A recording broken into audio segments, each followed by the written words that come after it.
Your Excellency, thank you. If you had told me when I first came here 25 years ago that the world would be coming to an Arab monarchy on the Gulf, that 200,000 Brits would be living here, I never would have believed that. And so I'm fascinated by the question of why is everyone coming to Dubai? And since you've grown up here, without electricity, you told me the other day, and you've seen this transformation, why do you think this city has thrived in the way that it has? I think there is so many different reasons. But as a nation, when you have people want to have a vision. They want to know where they're going. There is soft infrastructure in the country, and we have hard infrastructure. The soft infrastructure that brought people stability, opportunity. We live in a place which is, our city are among the safest in the world, number one, and number two, Abu Dhabi and Dubai. The cleanest place in the world, number one, I think we are rated as the cleanest city in the world. So for us, this is the right place to have family, to do business, and we have a huge market around us. When you look at the subcontinent, when you look at CI state, the whole of Middle East and Africa, you have a population of almost 3 billion people. And we sit in the middle of the world. Our airport is the largest airport in the world, as an international airport. But the most important thing, we know where we're going. This country is a future country. Either country and city, they live in the past, or they move to the future, and business people who want to move to the future, they come to the United Arab Emirates. So I'm from a country with guaranteed free speech. It's really the basis of our government. It's the First Amendment to our Bill of Rights, our founding document. And so I've always looked at monarchies, any kind of monarchy, including the British monarchy, no offense, as a place where people are not free to say what they think. And yet I have, having spent an awful lot of time here, always felt free to express my opinion. There is a spirit, I'm sure there are areas that are off limits. I haven't noticed them yet. You do get a feeling that people kind of say what they think here to a greater extent than they do in, say, Paris or London. What is that exactly, or am I imagining that? No, I think Western, they have a perception of this region, and they have their own view when it comes to democracy. Yes, democracy is not about voting. Democracy is about open economy. Democracy is about human rights. Democracy about raising family. Democracy about a business environment. So for us, we look at the holistic thing. Yes, we are a monarchy, and our monarchy been doing great thing. And I'll give you an example. You stated early on, we are a new nation. I was born in a time where we didn't have running water in the country. While Russia was going to space and the United States was going to space in the 60s, we have no running water. Just last week, we signed an agreement with the EU, with the United States and Japan. We're gonna build the next international space station, the lunar one. So for us, it's not about monarchy, it's about leadership. You had leaders that took this country from almost nowhere. When this country was started in 1971, we have only 45 university graduates. No university.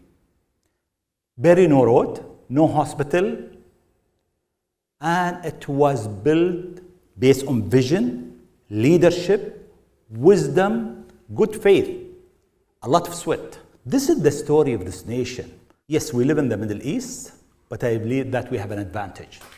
An advantage that when you have wisdom, you live in a time where there is a lot of issue globally. The leadership of the United Arab Emirates, they know exactly where they want to go. It is very clear which direction they are taking the people. How do you manage that much change in such a short period without having without having a revolution? How do you have an Islamic country with churches and synagogues and Hindu temples, and there doesn't seem to be a problem with that? How do you move so far so fast without blowing it up? Our job as a government to educate, to teach and to create the environment.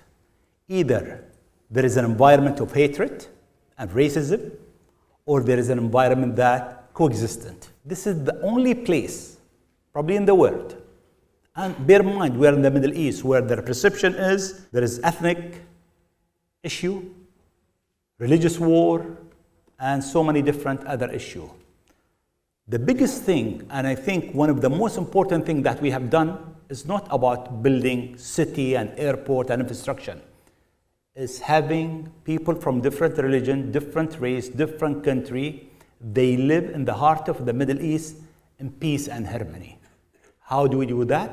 Through education, through law and regulation. People are not allowed. We are not tolerant to anyone who really not tolerant to other people, to other nationality, to other religion, and we have a law for that.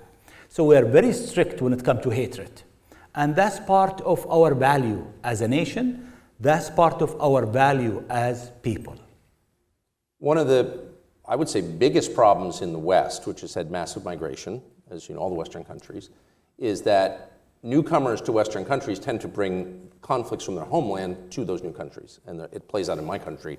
In fact, it defines the politics of my country very often. You do not have that here, despite Emiratis being outnumbered 10-1 or something by foreigners. How do you keep that out? The most important element here, you don't have unemployment. There is an equal opportunity for people to thrive here. And if we look at number of companies that move, from here to other region or global, it's quite a lot. And a lot of it not from Emirati. A lot of it from talent. We live in a region that have a lot of talent. We have good people within our region. A lot of young people, they need opportunity. Our job as a government is to create an environment for people to excel. That's what we do as a government. As I told you, through law, regulation, security, it's very peaceful, through discipline, through being very organized as a nation. And I think what we are creating, this is a totally different environment when you talk about the United Arab Emirates. As a government, we are not minister, we are designer. Either we design a good future or a bad future as a government. And not from now, from the old time. When the country was started, Sheikh Zayed, our leader, he was a designer. When the country was desert, without anything, he dreamt of this country. What we want to do, how it should be. The most important resources that we had human resources. It was, yes, limited. As I told you, 45 university graduates, and 5 of them were female only. Today, when you look at it, we invested in human resources. The highest enrollment when it comes to female, from high school to university, is in the United Arab Emirates. Our job is to unleash the potential of human being. Emirati and beautiful, great talent in this region. Either the talent in this region, they become extremists, or you embed them here and they flourish and you create star. Our job, always I said, we are in the business of creating hope for our region. Our job is how do we build a model that fit us in this region. You look at, there's a lot of model within our region, from 50s, 60s, socialists, then you had the American invasion of Iraq, where the American tried to build a model for this region, and the model failed miserably. You had sectarian war, hundreds of thousands of people die, refugees, $1 trillion that's spent on nothing. But again, there is a homegrown. So not a success, you're saying? Definitely not a success, Iraq. Absolutely. But there is a homegrown model. Homegrown model called the United Arab Emirates. It's a country that when we started that, there is no water, electricity, no road. And today, we are building the International Space Station. It's a drive. It is, you have to love your country. You need to work hard. It's not about just having a vision, but there is a lot of hard work. Well, I think, to be fair, a lot of people love their countries and most people work hard. What bothers me about what's happened here, and of course the Iraq War was a disaster, and the people who did it should be punished, in my view. But as an American, a proud citizen of a republic, I'm really bothered by the fact that the 14 Arab republics are not doing anywhere near as well as the 8 Arab monarchies. 6 of them are GCC countries, all doing great. Even the other 2 are pretty good, considering.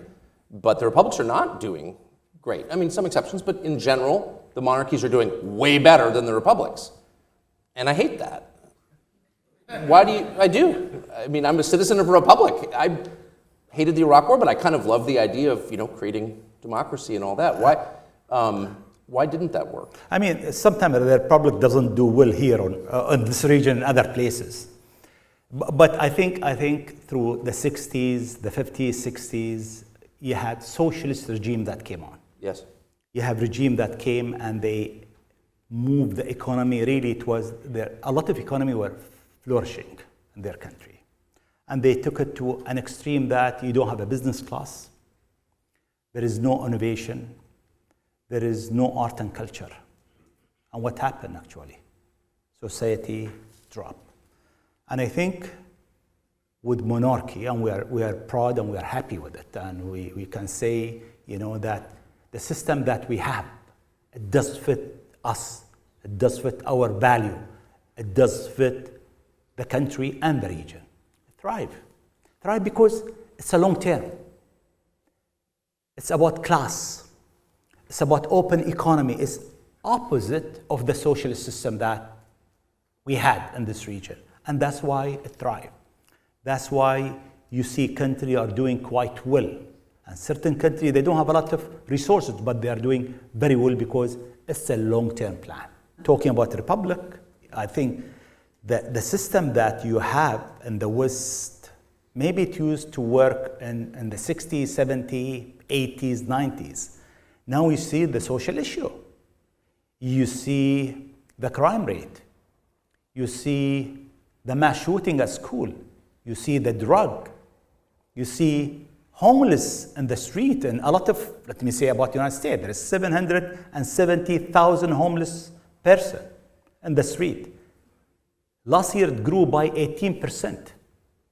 What matters in the end of the day is human dignity.